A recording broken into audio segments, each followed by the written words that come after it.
ചേച്ചി ഡ്രൈവറിനെ ജോലിക്ക് എടുക്കുന്നുണ്ടെന്ന് കേട്ടു. ഡ്രൈവറിനെ ജോലിക്ക് എടുക്കുന്നില്ല, ഡ്രൈവറായിട്ട് ആളെടുക്കുന്നുണ്ട്. അതന്നെ ഡ്രൈവർ ജോലിക്ക് ഒരാളെ മതി, പക്ഷെ നിങ്ങളിപ്പോ രണ്ടാളുണ്ടല്ലോ. ഞാൻ നന്നായി കാർ ഓടിക്കും. ഞാൻ അതിൽ നന്നായി കാർ ഓടിക്കും. ഞാൻ എങ്ങനെ വിശ്വസിക്കും? എന്നൊരു ടെസ്റ്റ് വെച്ച് നോക്ക് ചേച്ചി. ശരി, വണ്ടിക്ക് എത്ര ഗിയർ? മൊത്തം 6 ഗിയർ. 4 ഗിയർ.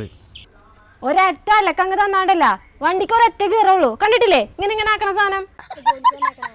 അതല്ല മാഡം, കാർ ഓട്ടോമാറ്റിക് ആണോ മാനുവൽ ഗിയർ ആണോ? അങ്ങനെയൊന്നല്ലടാ, ചാവി ഇട്ടാ പോവും അങ്ങനത്തെ വണ്ടി. അതല്ല, കാർ ഏതാ കമ്പനി? 4 wheeler company.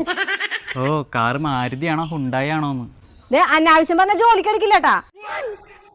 അതല്ല മാഡം, കാറിന്റെ പേരാ ചോദിച്ചേ.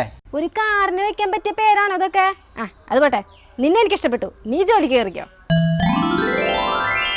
പോടാ